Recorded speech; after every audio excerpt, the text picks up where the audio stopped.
Doctor नीलम गुप्ता। आज BSc part 1 paper 1 mechanics की unit 1 का नेक्स्ट टॉपिक संवेग संरक्षण सिद्धांत की चर्चा करेंगे।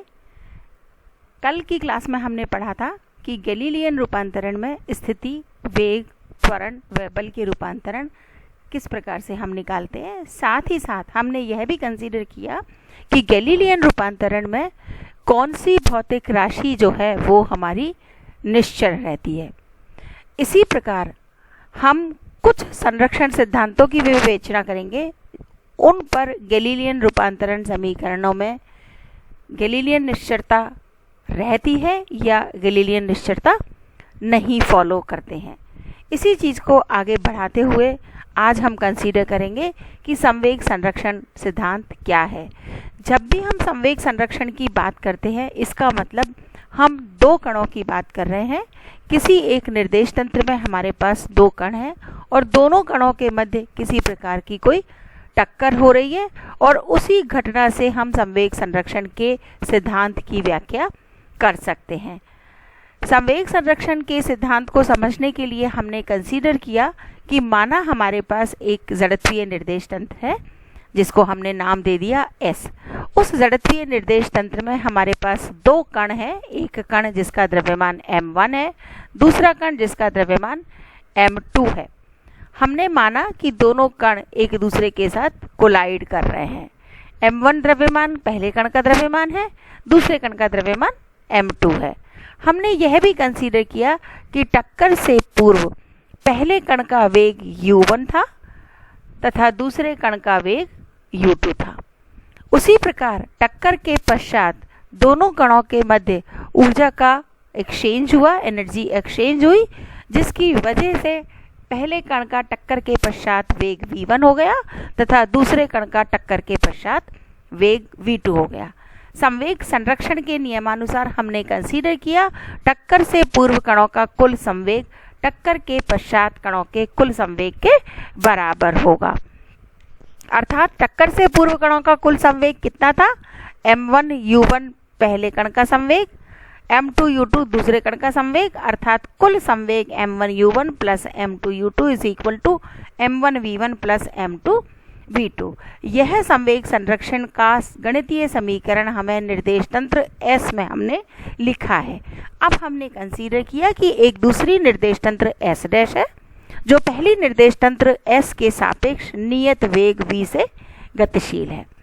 जब नियत वेग v से गतिशील किसी निर्देश तंत्र को हम कंसीडर करते हैं तो अभी तक हमने पढ़ा था कि उस निर्देश तंत्र में यदि किसी कण के वेग के रूपांतरण समीकरण लिखें तो हम बड़ी आसानी से दोनों निर्देश तंत्रों में कण के वेग को एक दूसरे से कोरिलेट कर सकते हैं। हमने एक और चीज़ यहाँ कंसीडर किया कि हमारे पास जिस कण का द्रव्यमान m1 था, निर्देश तंत्र S डैश में टक्कर से पूर्व हमने माना कि कण का वेग u1 डैश है। m2 द्रव्यमान वाले कण का टक्कर से पूर्व वेग u2 डैश था। टक्कर के पश्चात m1 द्रव्यमान वाले कण का वेग v1 डैश हो गया। टक्कर के पश्चात m2 द्रव्यमान वाले कण का वेग v2 डैश हो गया। गैलीलियन रूपांतरण में हम पढ़ चुके हैं कि द्रव्यमान जो है वो अपरिवर्तित रहता है। There is no change in mass of particle in Galilean transformation. अर्थात if we calculate the total momentum of the particle in S dash frame of reference before collision, अर्थात यदि हम कणों का कुल संवेग S डैश निर्देश तंत्र में टक्कर से पूर्व ज्ञात करना चाहें तो कितना होगा? m1 u1 dash plus m2 u2 dash. उसी तरह से गैलीलियन रूपांतरण में अगर मान लो हम टक्कर के पश्चात कणों का S डैश निर्देश तंत्र में संवेग की बात करें तो वो कितना होगा? m1 v1 dash plus m2 v2 dash. लेकिन चूंकि हमें u1 डैश नहीं पता, u2 डैश नहीं पता, लेकिन हमें यह पता है कि S निर्देश तंत्र में कणों का टक्कर से पूर्व कुल संवेग कितना था? m1 u1 plus m2 u2। पिछली कक्षा में हम वेग के गैलीलियन रूपांतरण समीकरण पढ़ चुके थे, जिसमें हमने यह माना था कि एक स्थिर जड़त्वीय निर्देश तंत्र के सापेक्ष यदि दूसरी निर्देश तंत्र विनियत वेग से गतिशील है तो उन दोनों के मध्य वेगों के निर्देशांक रूपांतरण समीकरण क्या होंगे। उसी के आधार पर हमने वेग व्युत्क्रम रूपांतरण समीकरणों से u1 का मान हमने लिख दिया, u1 is equal to u1 dash plus v। So हमने इस समीकरण में मान रखा m1, u1 की जगह मैंने लिख दिया u1 dash plus v plus m2 u2 dash plus v is equal to m1 u1 dash plus m2 u2 dash plus v मैंने कॉमन ले लिया और विद इन द ब्रैकेट हमने लिख दिया m1 प्लस m2। जिस तरह से हमने टक्कर से पूर्व s निर्देश तंत्र में कणों का कुल संवेग s डैश निर्देश तंत्र में कणों के कुल संवेग से कोरिलेट किया समीकरण 3 से, उसी प्रकार हमने कंसीडर किया कि टक्कर के पश्चात s डैश निर्देश तंत्र में कणों का कुल संवेग कितना होगा, समीकरण 4 के द्वारा व्यक्त किया गया है यहाँ पर m1 v1 dash plus m2 v2 dash. पुनः एक बार हमने फिर से कंसीडर किया कि s निर्देश तंत्र में हमारे पास जो भी कण हैं टक्कर के पश्चात s निर्देश तंत्र में उन कणों का कुल संवेग m1 v1 plus m2 v2 होगा। गैलीलियन के वेग के व्युत्क्रम वेग के रूपांतरण समीकरणों से हमने v1 की वैल्यू रखी, v1 is equal to v1 dash plus v तथा v2 is equal to v2 dash plus v। ये दोनों वैल्यूज हमने यहाँ सब्स्टिट्यूट करी इस इक्वेशन में, तो हमें क्या मिला m1 v1 dash plus m2 v2 dash plus v with in the bracket m1 plus m2। समीकरण 3 और 5 से हमने मान समीकरण 1 में रख दिए। समीकरण 1 हमारा क्या था, m1 u1 plus m2 u2 is equal to m1 v1 plus m2 v2। समीकरण 3 हमारे पास लेफ्ट हैंड साइड में है, that is equal to m1 u1 dash plus m2 u2 dash plus v into m1 plus m2। और समीकरण 5 हमारे पास right hand side में है, m1 v1 dash plus m2 v2 dash plus v into with in the bracket m1 plus m2 v with in the bracket m1 plus m2 both side cancel out हो जाएगा। So finally you will get m1 u1 dash plus m2 u2 dash is equal to m1 v1 dash plus m2 v2 dash. यह समीकरण 6 हमें क्या व्यक्त कर रहा है, एस डैश निर्देश तंत्र में भी टक्कर से पूर्व कणों का कुल संवेग टक्कर के पश्चात कणों के कुल संवेग के बराबर है। अर्थात गैलीलियन रूपांतरण में संवेग संरक्षण का नियम अपरिवर्तित रहता है, अर्थात सभी निर्देश तंत्रों में यदि एस स्थिर निर्देश तंत्र में संवेग संरक्षण का नियम है, संवेग संरक्षण फॉलो हो रहा है, तो दूसरी निर्देश तंत्रों में भी संवेग संरक्षित ही रहेगा। संवेग के संरक्षण के पश्चात हम दूसरे संरक्षण नियम की बात करते हैं, ऊर्जा संरक्षण नियम। ऊर्जा संरक्षण नियम के लिए हमने फिर से वही दो कणों के मध्य टक्कर कंसीडर किया। दो कणों के मध्य टक्कर कंसीडर करने के पश्चात हमने ऊर्जा संरक्षण के नियमानुसार लिखा कि मान लो टक्कर से पूर्व कणों की कुल गतिज ऊर्जा 1/2 m1 u1 square plus 1/2 m2 u2 square होगी, लेकिन टक्कर के पश्चात इनकी वेग बदल गए थे, 1/2 m1 v1 square plus 1/2 m2 v2 square plus q is another form of energy.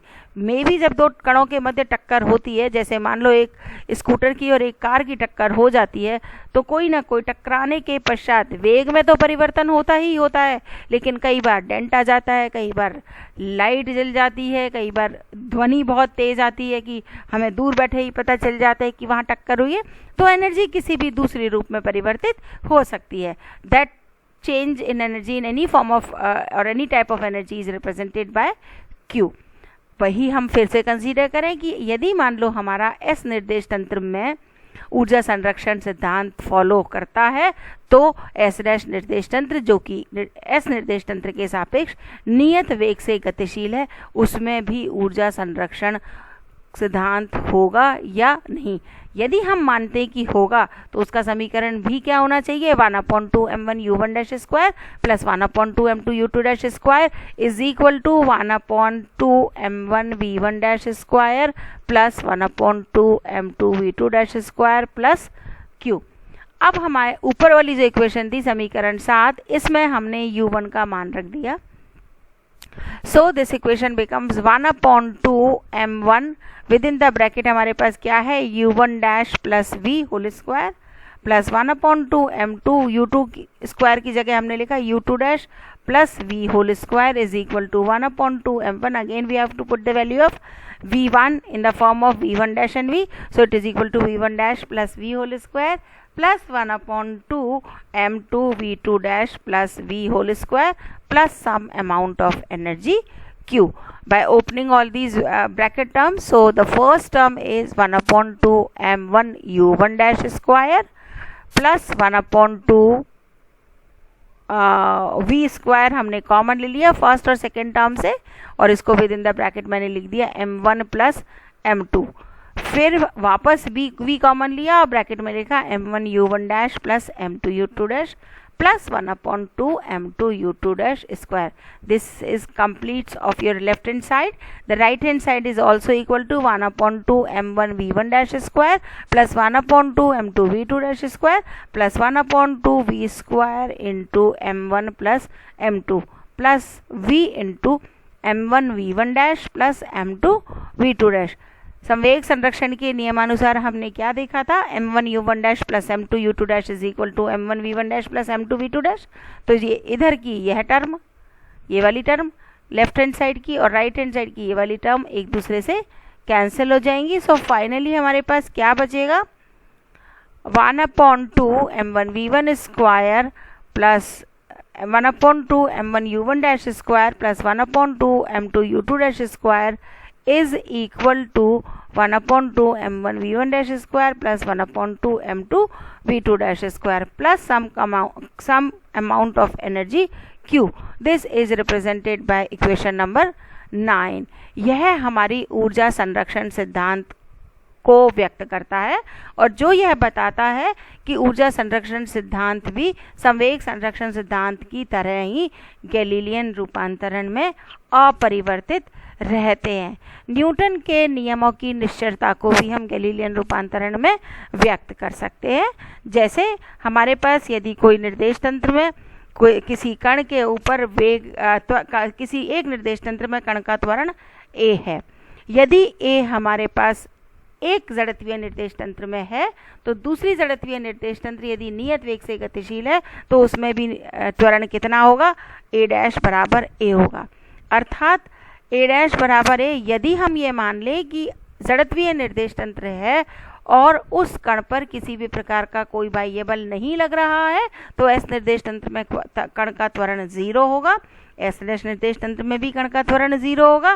कण का त्वरण 0 होते ही S निर्देश तंत्र में कण का वेग या तो नियत होगा या 0 होगा, जो हमारे प्रथम नियम की व्याख्या करता है कि यदि कोई वस्तु गतिशील अवस्था में है तो गतिशील अवस्था में ही रहेगी, स्थिर अवस्था में तो स्थिर अवस्था में ही रहेगी, जब तक कि उसके ऊपर किसी न किसी प्रकार का कोई बाह्य बल ना लगाया जाए. इसी आधार पर हम न्यूटन के प्रथम द्वितीय और तृतीय नियमों की भी गैलीलियन निश्चरता को व्यक्त कर सकते हैं. तो ये आपका एक फर्स्ट यूनिट का एक चैप्टर कंप्लीट हो गया. नेक्स्ट स्टार्ट करेंगे नेक्स्ट क्लास से. Thank you.